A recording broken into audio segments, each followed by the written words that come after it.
Welcome to our third broadcast from Trinity Event Solutions and Edge Venues. 2022, the return of the events industry. Yes, we're on our way.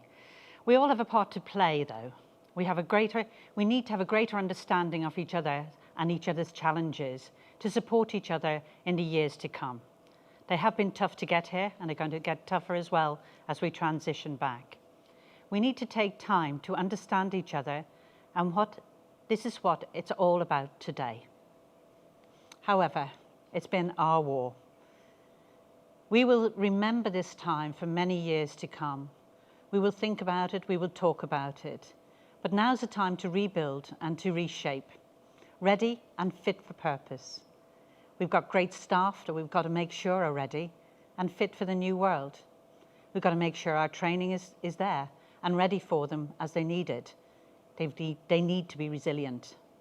We ramp up from 0 to 100 miles an hour every single day. We've had people in the wrong place.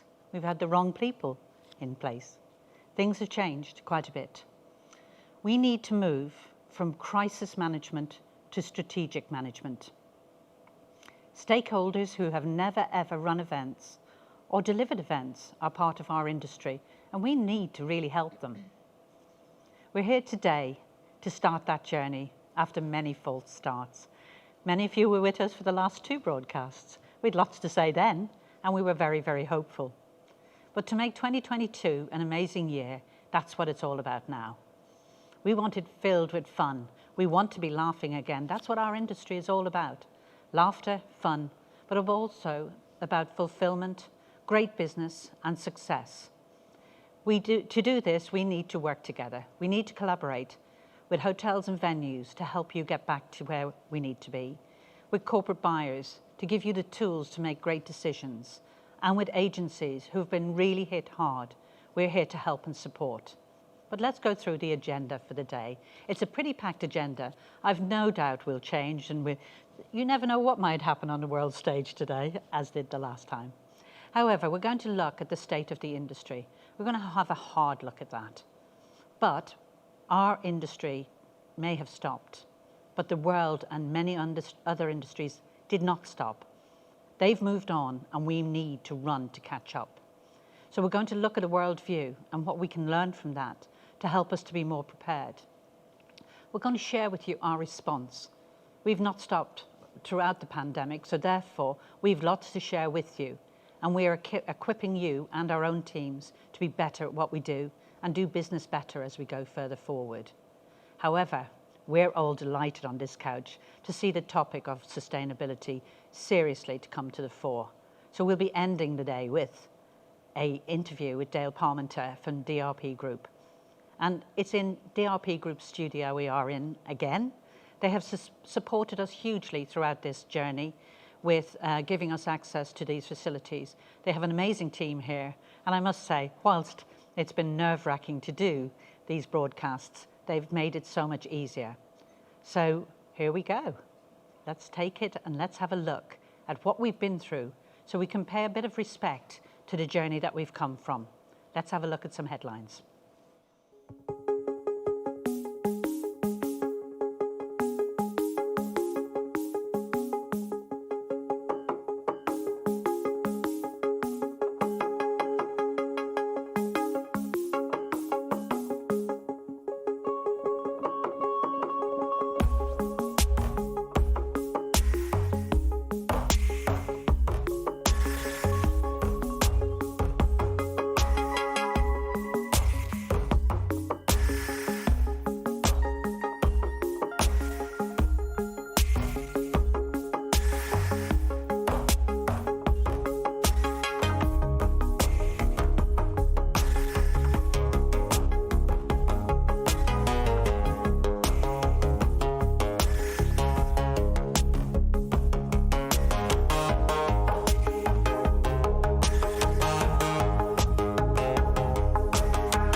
what can I say? I'm so pleased those headlines are changing to future optimism, to restarting of industries, to taking things further flowing. Now, I'm not on my own on the couch today, as you can see. I've got the wonderful Tracy Winsworth, many of you know. Tracy's the Managing Director of Trinity Event Solutions and Edge Venues. She's been the mastermind with regard to our future direction and where we are taking the company going forward. Tracy has worked through the business, starting with finance. Many of you will know from her commercial director's role of streamlining our processes and how we work with venues. And she's got a wealth of experience, and she's a fantastic support to me every single day. Thank you, Tracy, for being here. And Susie Olsen. Susie's been with us from the get-go and the inception of Edge Venues. Susie is the Managing Director of Olsen Synergy. No, Capella Synergy. She'll kill me for that little number. Just want to make sure she's listening. Just change of the name from no problem at all. She recently got married and threw us with a name change. However, she's been here with us every step of the way. Susie's got a background of meetings and events, and the biggest gift she brings to us is she really grasps our industry from a perspective of a corporate buyer, from a venue, and from an agent. But the person who's not here, Susie, is Richard Kenyon. He's our operations director who normally is on the couch with us, and he brings a certain pizzazz. However, due to COVID, he has not been able to be with us today. We do miss you, Richard, and we wish you were here, but I know you're keeping everything going back at the ranch. So, moving forward, Susie, you're going to take control of us today, I believe. What's happening? I am. Richard, you owe me a beer for that one, but no problem. It's great to be back on the sofa after nearly 2 years away, being back into one of your events. So thank you very much for having me, Jackie. So I am going to take the helm today, and I'm going to throw out a few questions to the floor, to you guys, and then we'll have a look through, and I'll talk through what I think is happening outside the industry. So, Jackie, first one to you. What has been your experience in the sharp of the things of the industry? Well, leaving the office on the 23rd of March was one of the most difficult situations and experiences for any business owner and founder. We lost so many wonderful staff members and professionals from our industry during the last 2 years. Now, not through COVID, thank God, but through the decimation of our industry. These people are highly trained, fantastic contributors to our industry, and a huge loss. And it's not a small loss to our industry, it's across the board within every company. 2020 was forecasted to be the best year ever. We had a really great order book right through for the next 2 to 3 years from 2020. We lost it all. 3 years of hard work went down the drain. Cancelled, rescheduling of bookings was the order of the day. More often than not, we were reporting on our loss of business rather than our gain of business. That's pretty hard for teams that have worked so hard to get the best deal for our clients. However, it was just like a Groundhog Day. It was very, very tough. And I have to say, with regard to that, resilience is what our industry brings to the table. We had great resilience during that time, but even some of us were nearly broken through that. Then last September, we were almost kind of delirious. We were coming back. We were starting to make some great progress. October, November, some fabulous events. And then bam, Omicron hit us, and January and February's bookings were lost. Some of them moved, but some of them lost. It was awful for us. And I should say at this stage, we're still in February, but we are coming back. We're coming back stronger. We're coming back bigger, because during the pandemic, we looked after our customers 100%. And we have grown by winning 3 new accounts. That's no small feat for an industry that's pretty much down during this whole time. So that's us, Susie. Thanks, Jackie. So Tracy, same question to you really. Has this been any different for you? No. Well, yes, it has and it hasn't. Obviously, the loss of the team was absolutely devastating. And I had to be dragged kicking and screaming from the office in March because never worked from home before. But we actually launched Edge in December 2018, and by March 2020, we'd seen a 300% increase in the traffic on the platform. and £102 million worth of business opportunity had flowed through the site. So that's an absolutely fantastic achievement. Not only was that, but we saw 90% of our corporate and agent buyers coming back and returning and do searches. We also saw a year-on-year growth of 47% on our sales, and this was absolutely amazing. And so as you can see, we were really set to have an absolutely fantastic 2020. And as Jackie said, COVID hit and then everything stopped. So what did we do? Well, we really wanted to support everybody in our venues in the industry. So we actually suspended payments and extended their license on our platform. But the good news is digitalisation is really accelerating in our industry. So we can see some fantastic opportunities out there. So as Jackie's already said as well, we don't just stop, we carried on. So what did we do? We actually reused our team and in different areas. So we delivered 6 digital marketing webinars to our venues. We also delivered 2 live broadcasts like the one we're doing today, because we felt these were really important. It enabled us to really communicate with everybody out there. It also enabled us to tell you what was going on at Edge and what was happening in our industry. We also carried on developing the technology, and Jackie will be touching on this later on in the broadcast. Thanks, Tracy. So then I have another question for both of you, really. How do you see this changing? Okay. Jackie. Well, it's a mixed bag, really. We're starting to see on a regular basis bookings being up, consistently up on a week-by-week basis. However, we do have some challenges because the expectation from our clients are 2019 pricing. That was pretty much the last time prices were set. So it is a bit of a challenge there, managing expectations, I would say. Venues are having a real challenge, and, you know, these people are sometimes working from home with very little process and sometimes very small amount of support. I think we should take our hats off to them. They're doing a great job, but they need to be back in the seat now. They really do. Escalation of decisions seems to be a challenge. We're being told we can't get decisions on something as simple as 20 to 30 bedrooms. And that really holds things up. Our buyers are expecting fast turnaround, and they're not getting it. They're not getting it because we as an industry are starting slowly to get back to where we want to be. Pricing is going up without a doubt, and of course, as I say, if you're working from 2019 prices upwards, this is now 2022. So it's a huge different world we're in, and the costs have just escalated throughout. We are still seeing that flexibility on contracts with regard to movement of events is required. Sometimes we're coming across a rigid stone wall. I think where events are determined by attendance on paid basis, this needs to be treated with a little bit more flexibility for at least another 6 months, I would say. I think the key thing is they still want to hold the events, and that's really, really important. And over to you on that one, I think. Thank you, Jackie. Well, we see that the buyer's journey really starts online, and this has always been the case, but it has really accelerated through the pandemic. And we see this as a fantastic opportunity. I've been having a lot of conversations over the last 18 months with a lot of venues, and their marketing strategies are really embracing this, and they're really now embracing the use of online platforms. What else we're seeing is that although hybrid and virtual events are still going to be very much here to stay, we do see that this is now waning.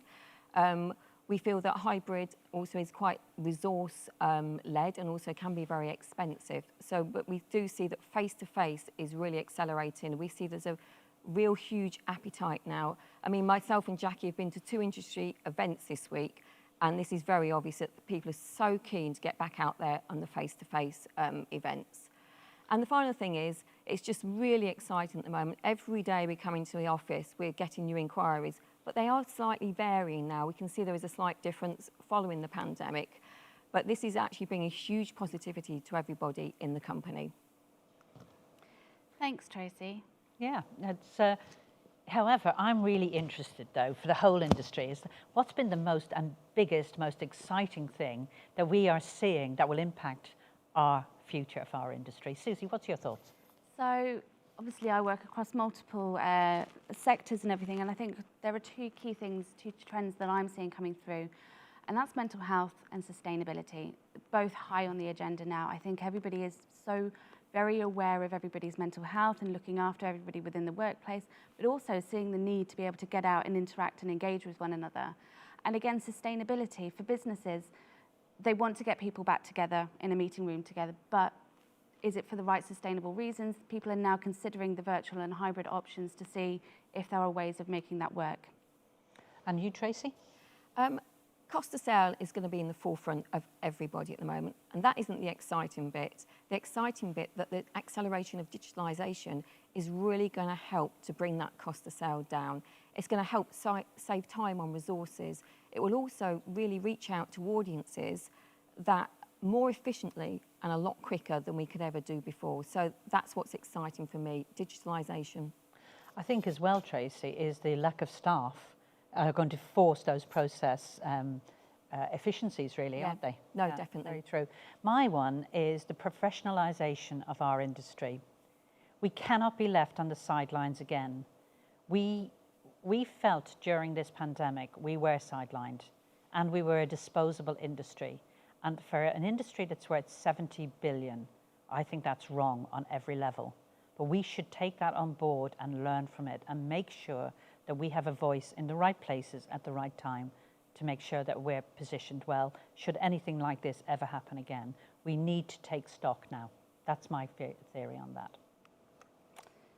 Absolutely. Over to you, Susie. And so that takes me nicely into the world view.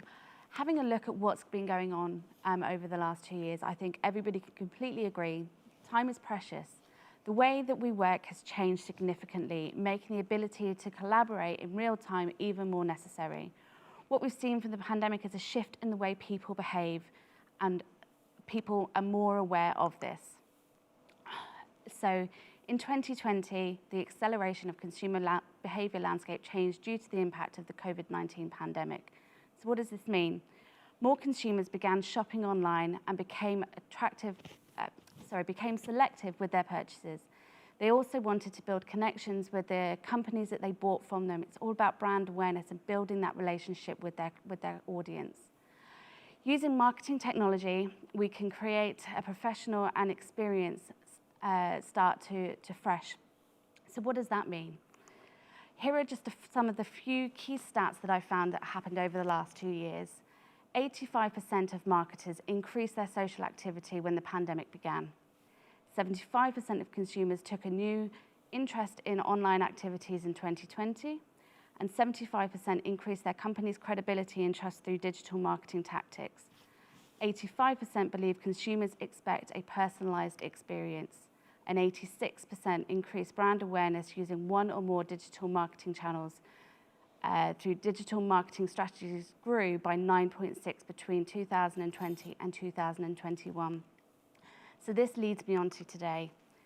Back to time is precious. We are looking at what we're doing, we are looking at where we are buying things from, and we are looking at where we are spending. So we need to make content more accessible and easier to find, be transparent and be concise. And that's where I feel Edge Venues leads into what we're looking at today.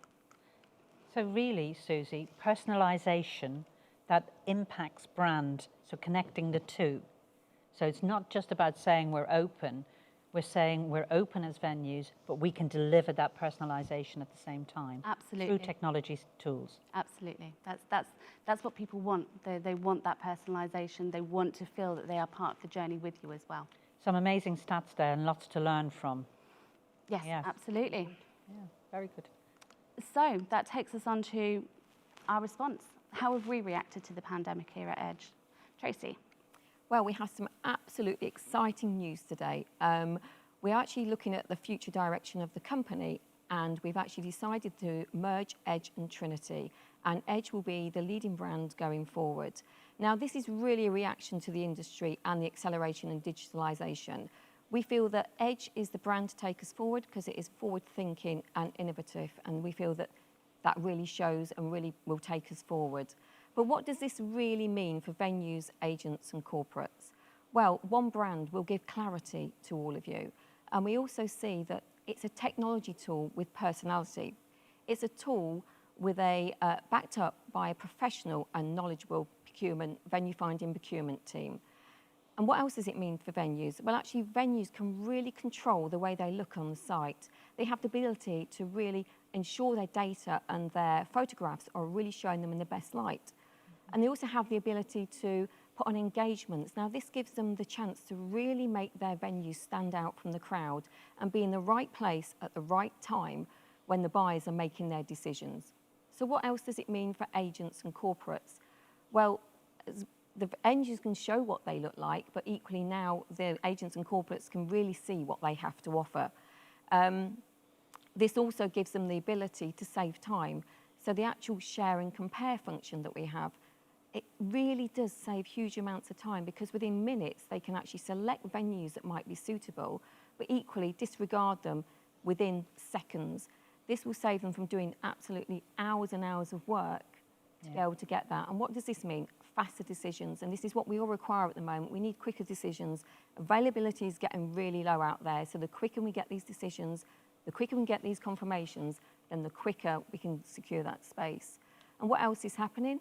Well, the actual site is free to use for agents and corporates, which is really important at a time where costs are really accelerating, as we all know. So this means that, agents do not have those resources to keep, a database up to date, which is what Edge can offer. And on top of that, it's also a closed user group for agents, which means that there are specific engagements on the site that will really help agents to make those buying decisions on behalf of their clients. Fantastic. Thanks, Tracy. And so, Jackie, from your perspective, what about the team? What does it look like for Edge? Well, from the get-go, our original plan, once this pandemic, was to save our team. We tried so hard to save our team throughout all of this, because many of these have been with us for over 12 years.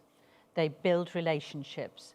They are very, very well trained, and they understand how venues work, how revenue management works, and how and when these venues are coming to the fore, and how they can deliver for our clients' ROI. The key thing is the venue knowledge. Over the years, we've visited over 100 venues each. This gives us a huge global reach. We know our venues, they know the venues, so we did not want to lose them. Sadly, we did lose some, and we have some new people joining us as well. And so we're very excited by the new people that have come to the fore. Many of you who have been on our journey for the last 15 years as Trinity and Edge will recognise many of the faces there. They haven't gone away. They're looking forward to seeing you all again, and we look forward to having people back in our offices in the near future. Just give us a call. We're looking forward to it. Thank you. But we're not stopping there. What's new for Edge in the coming year, Jackie? Okay, this is the complicated bit, so I'm going to have to focus my attention. So, our RFP tool was launched last year, but there was very few RFPs. So we revisited it and we looked at it very carefully. As you know, any technology build is very, very expensive. So we have spent a lot to try and make it better. Our aim is to reduce our cost of sale by 30%. There's no beating about the bush. We can no longer afford inefficiencies within our industry. So how we work differently is we've turned the whole thing on its head. We shortlist our venues for our clients first, and we share those shortlists with our clients. The clients can see everything about your venues and the technical spec, the meeting rooms alongside those technical specs, the 360-degree tours, the photographs, the reasons why people should join them by having the engagements and hold their events there. So that's the first thing we're doing. So by the time we send an RFP through, we've already discussed your venue at detail with the clients.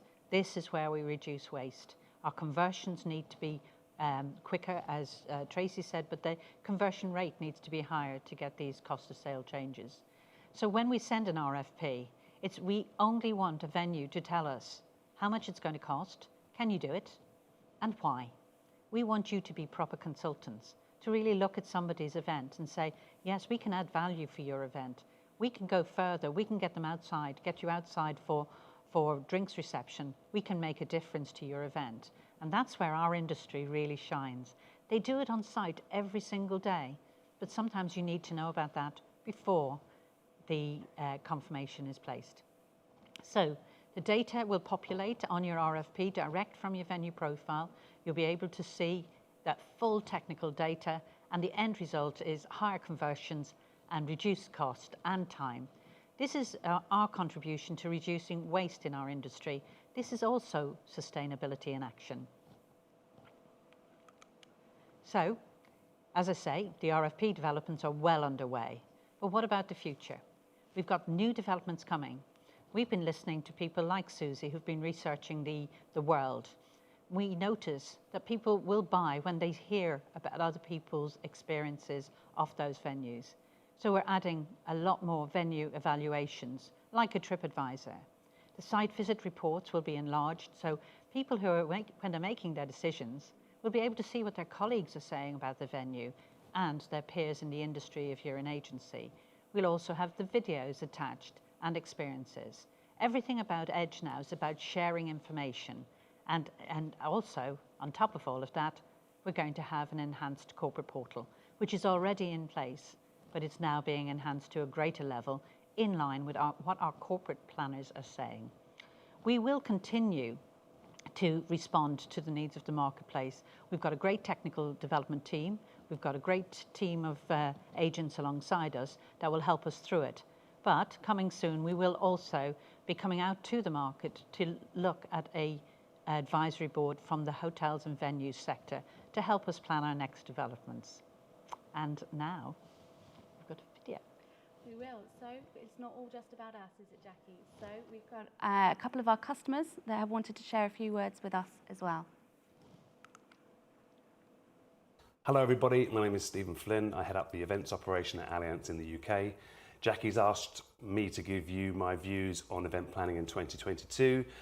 I'm optimistic and I have confidence that we'll have a near normal events programme throughout spring, summer and autumn this year.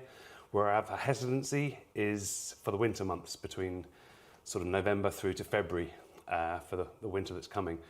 And I think for me to have more confidence, I think what I'd like to see from venues is some flexibility in contract that allows events to be postponed should another outbreak come our way. I think Omicron has made me very aware that this thing can change very, very quickly. And I'm not really prepared to sort of sign away my company's money for things that maybe we're not comfortable going to, even if the government restrictions allow. We have obviously a duty of care to our employees, and I need to be aware of that the whole time. So I think if we can have some flexibility that allows us to move things down the track to maybe safer months, then I think that will give that confidence, and we'll be able to start pushing business out to the venues once again. Hello, my name's Charlotte Hust. I'm a chapter lead for Roche Products Limited, a pharmaceutical company in Hertfordshire.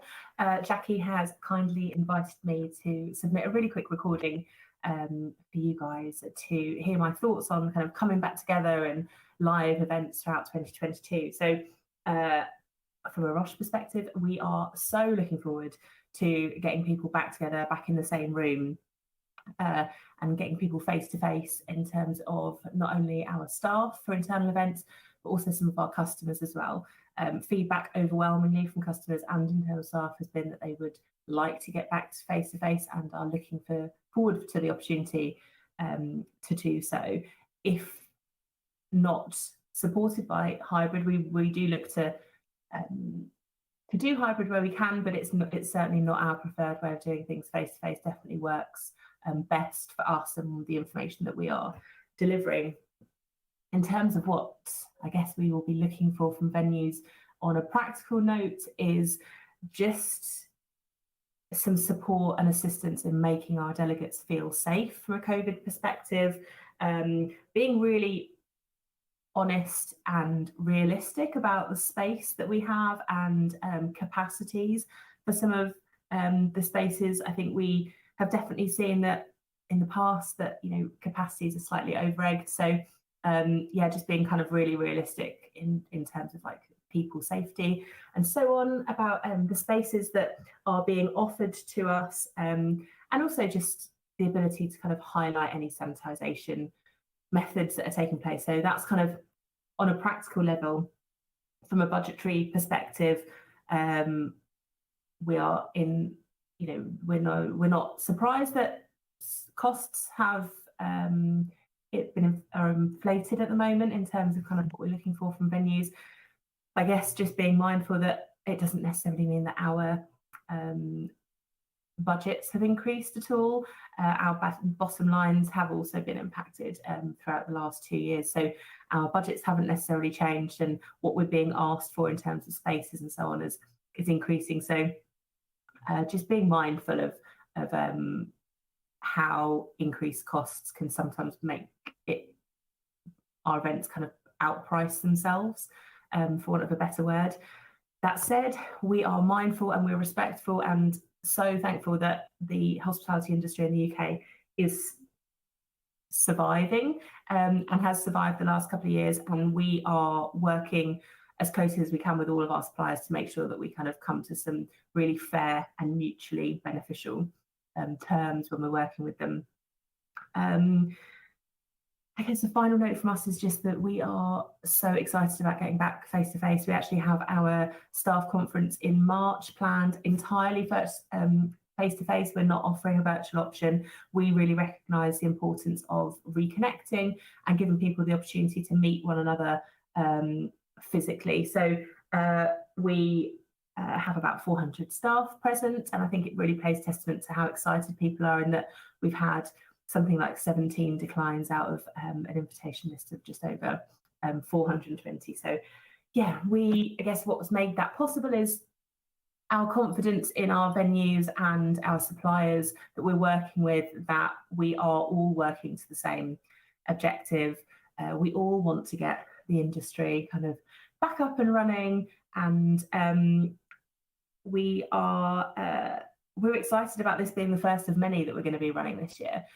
Staff events, customer events. We're looking forward to traveling again, getting on the aeroplanes. So yeah, really excited. Thank you very much for all of the hard work that I know kind of venues are putting into getting the industry back up and running. It hasn't gone unnoticed, and yeah, we are looking forward to supporting in any way we can. Thank you for listening. The last 23 months have been really difficult for everyone in the meetings and event industry. The question now is, what will we expect for 2022? What will remain the same and what will change? Well, I feel what will remain the same, I think, partners and visitors will still need to feel safe. So the health and safety of our events and our attendees will continue to be the front of mind. We are still opting for COVID checks before entering any of our events through March and probably April and May as well. I also think the return of investment for our stakeholders will never dampen. That won't change. It's a measure.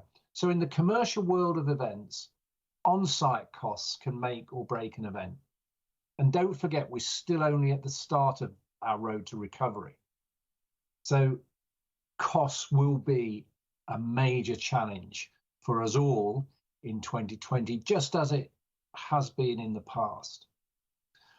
What will change, though, I think, is the desire and the value to create face-to-face events can't be beaten. And I think we know that now.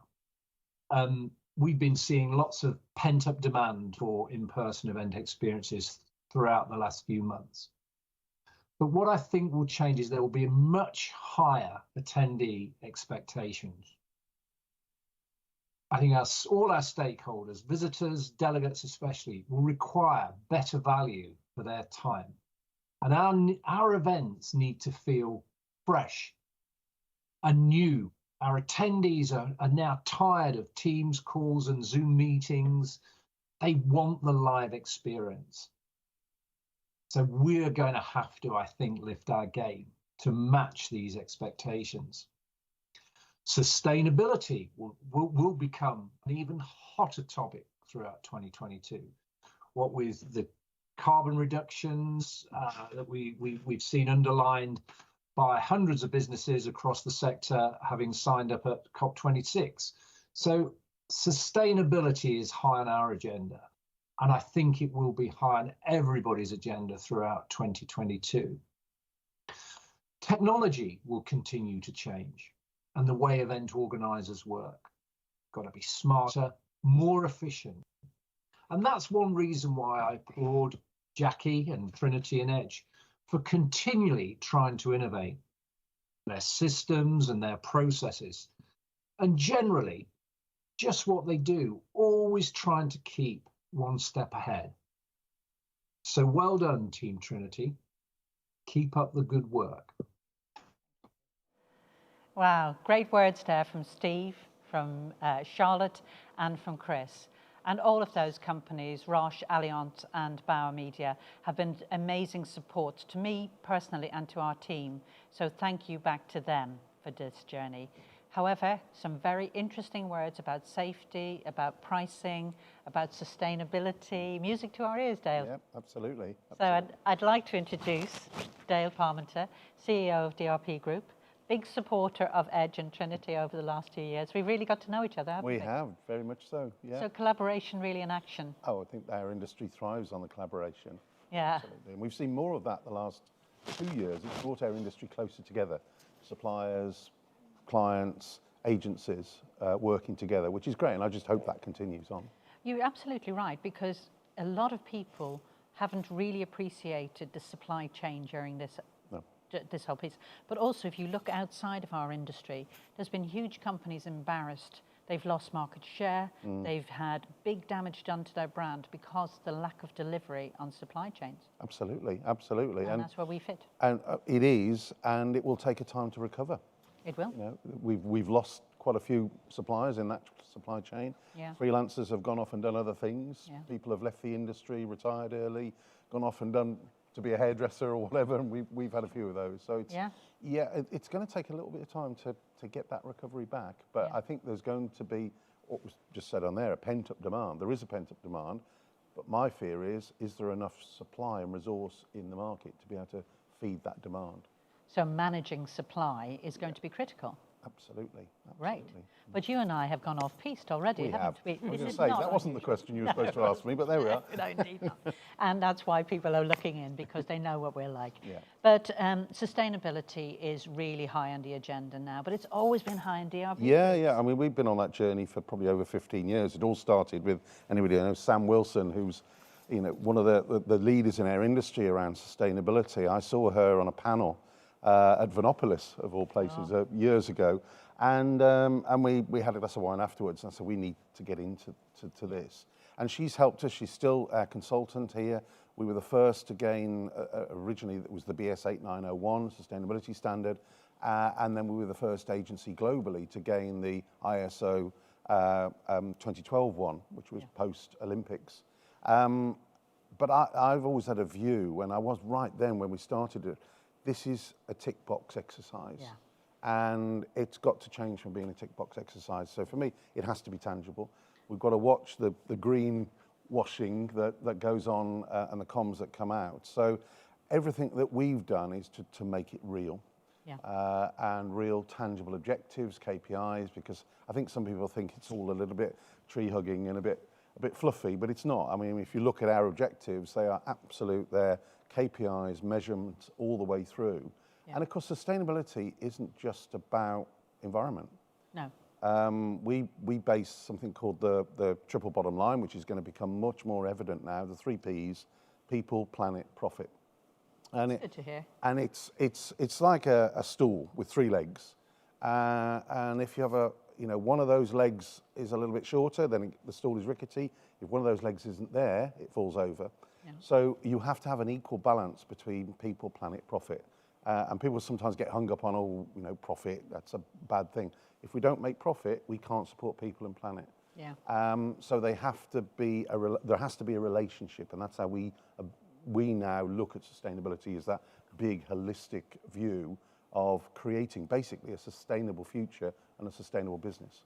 And B Corp is on your It is. Radar? We're well on our way with B Corp. So Sam's guiding us through that at the moment, and I'm hoping in the next few months we'll get that accreditation. Great. We're hoping to follow on with that for ourselves here.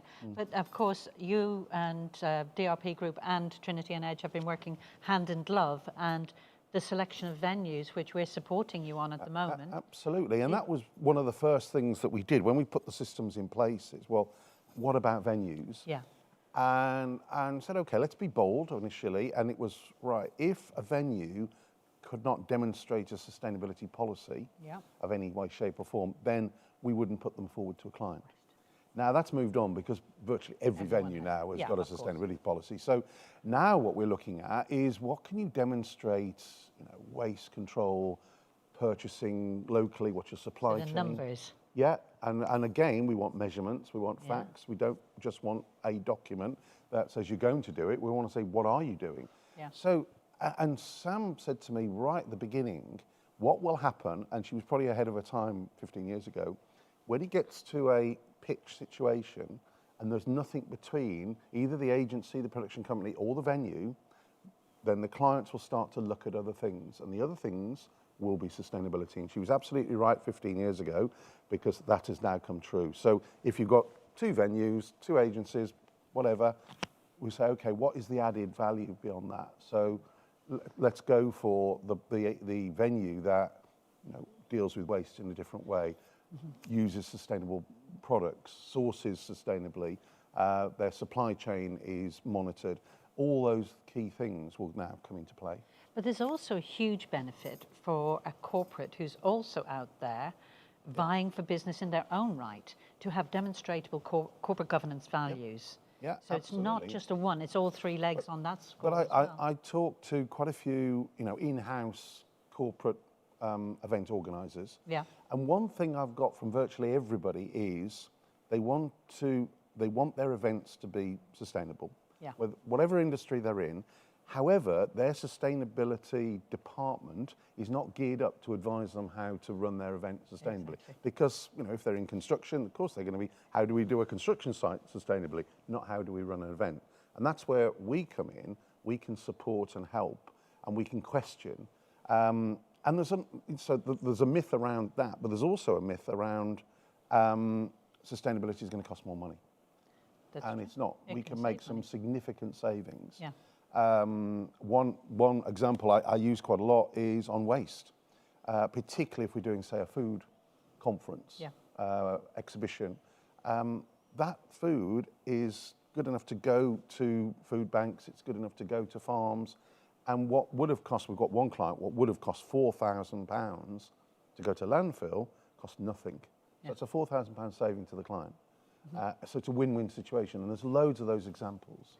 It's interesting you say that, because earlier on I was saying about one of the most exciting things for the future is about professionalisation of our industry and our people. Yep. But we can't be sidelined anymore. No. We have to have a place at the table. And that strikes me as a really good quality place that we have to support our corporate buyers really, really well. Absolutely. We can be consultants. Yeah. And we should be consultants. And we're developing an app at the moment. I know there's lots of apps out there, carbon apps, but this is going to go much further. Fantastic. This, and it will be ready in the next couple of months, that will look at absolutely everything to do with that event. Can't wait to see it. Yeah, well, and me.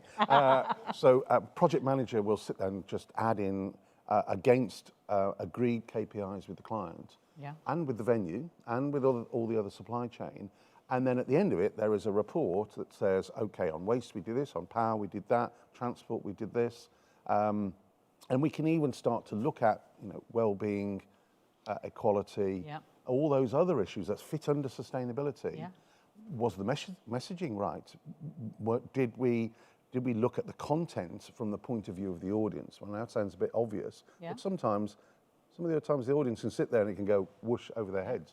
Have we actually made sure that everything fits together? And it all comes under the banner of sustainability. Oh, I'm going to put you on the spot, aren't I?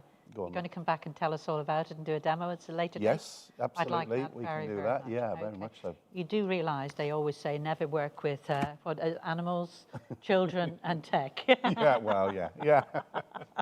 So just as a final chat piece was you went to COP26. How cool was that? Tell us all. The inside. It was cool, yeah. And got the invitation to go up to be part of the debate on the events industry. So it was brilliant that the events industry actually got a slot to talk about sustainability in the events industry. So went along, I mean, just huge. When you look at the SEC And outside the hydro, that was just a village of temporary structures. And went through there. The security was just incredible, being checked constantly. But once we were in there, 14,000 delegates a day were passing through that. And I know it got some bad press, but actually when you were on site, it was amazing, absolutely amazing. And yes, so part of the debate, which was great, and I got to speak as well. So I questioned some of the dates because we all signed up for the net zero by 2050 for the events industry. My question was, why so late? Why 2050? We've committed to 2025.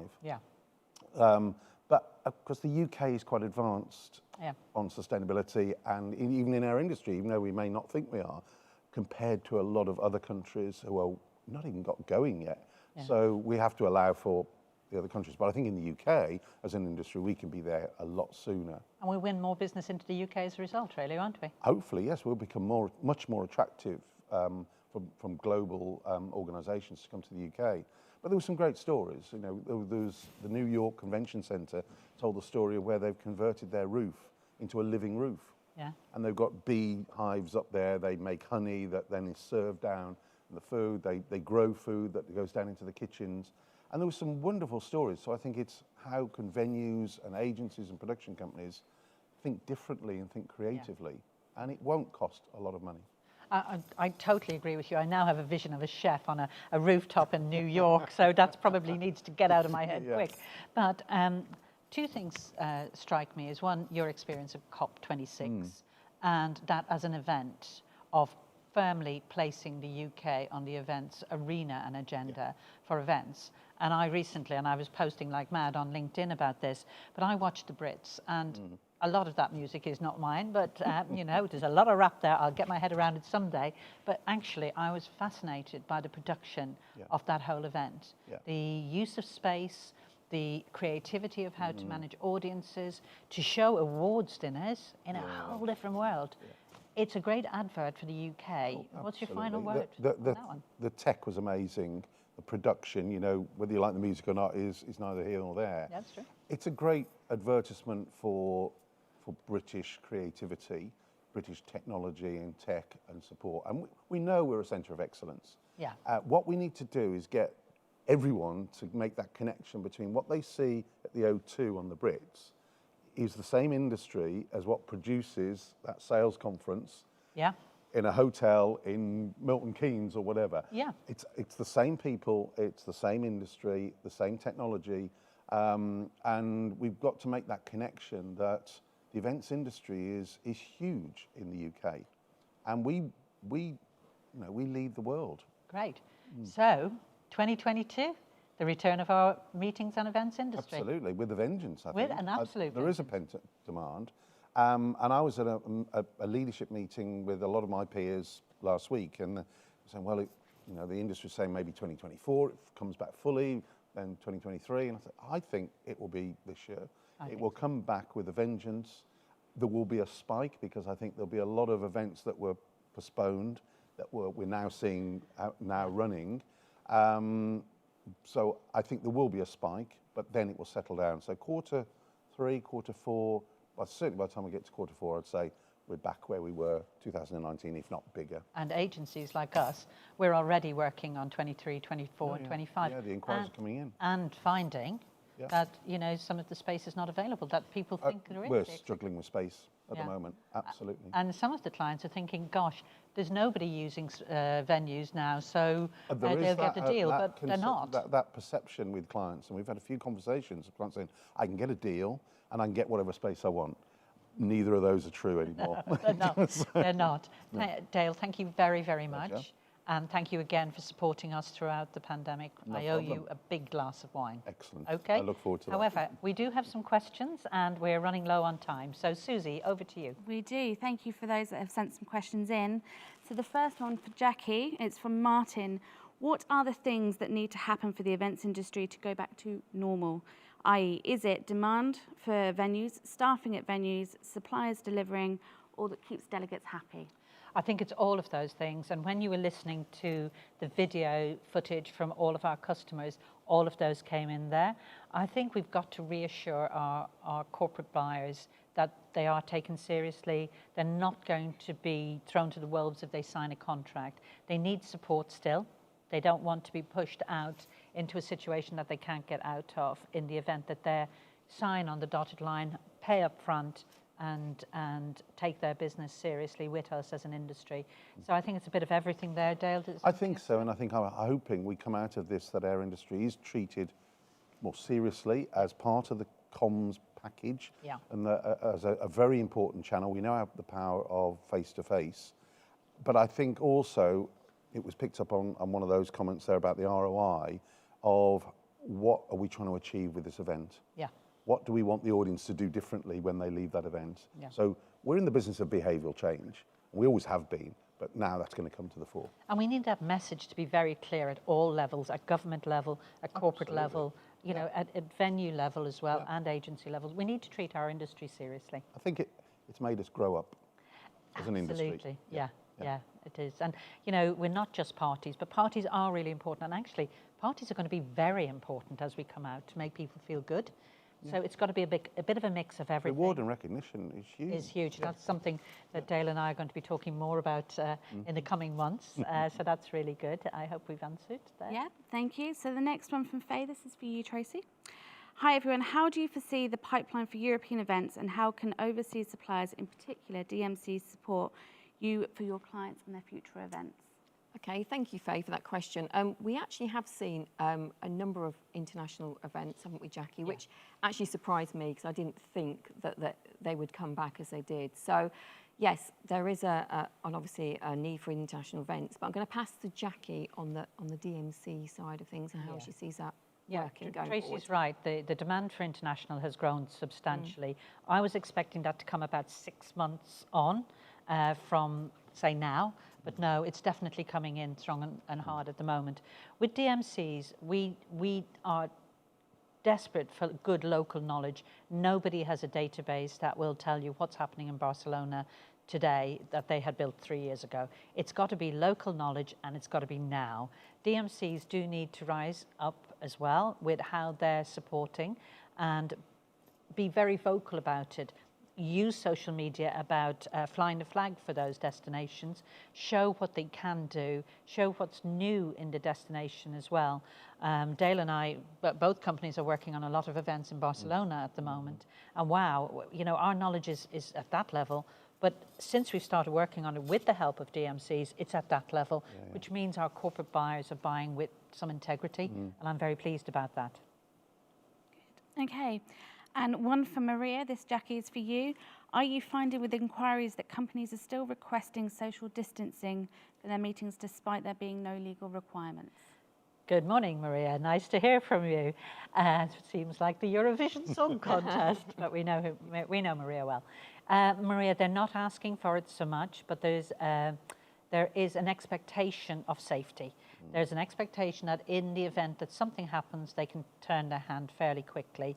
I think venues are actually being quite cautious as well, so they're not overselling their space. A little bit like what Charlotte was asking for in the video. I take my hat off to the videos, to the hotels and venues on that.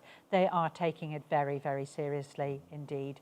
So I would say keep doing what you're doing, Maria, but just be aware that keep something in your back pocket just in case.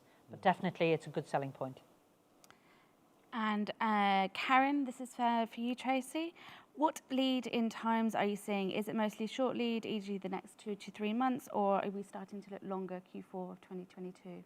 Hi, Karen. Nice that you could join us. Actually, it's a mix. We're seeing short lead and long term at the moment, and equally short lead on larger events as well. I mean, I'm not quite sure how they think they're going to get the availability, as we've discussed, but yes, we are getting, it's a broad mix, which again has really surprised me following obviously all the recent announcements we've had and the restrictions. But yeah, I just think the availability. You've got a massive event for the end of March, haven't you? We have 5,000 delegates, so that'll be the largest event for 2 years that we've done. So yeah, so that will be interesting how that pans out. But going back to the safety thing, we're seeing a lot of clients now who were terrified of reputational damage 12 months ago now are not so bothered about that at all. No. However, I think the vaccination pass will stay in place. Yeah. I went to an event last night in central Birmingham and had to show the pass, which is not a problem. I haven't got a problem with that.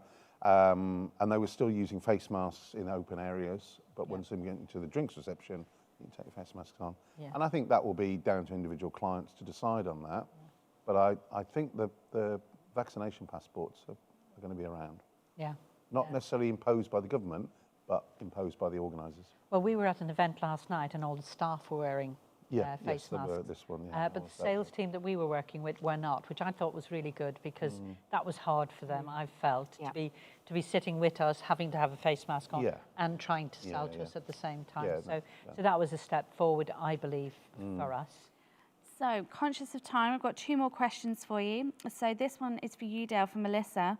What are the key first steps for venues to show collaboration with clients on sustainable events? I think to look at what are you doing sustainably, practically, not just writing a document to say this is what we might do. So show some examples and be proactive. And you know, I know it's probably difficult to show case studies because there haven't been that much opportunity to build case studies, but I think sit down with a client and ask, what are you looking for? Give options around food distribution. And actually, we've done a couple of events where we say, challenge the venue. Can you get maybe 80-90% of the food? Can you source it within a 20-mile radius? And you can charge more for that because it will cost more. There's a lot more work.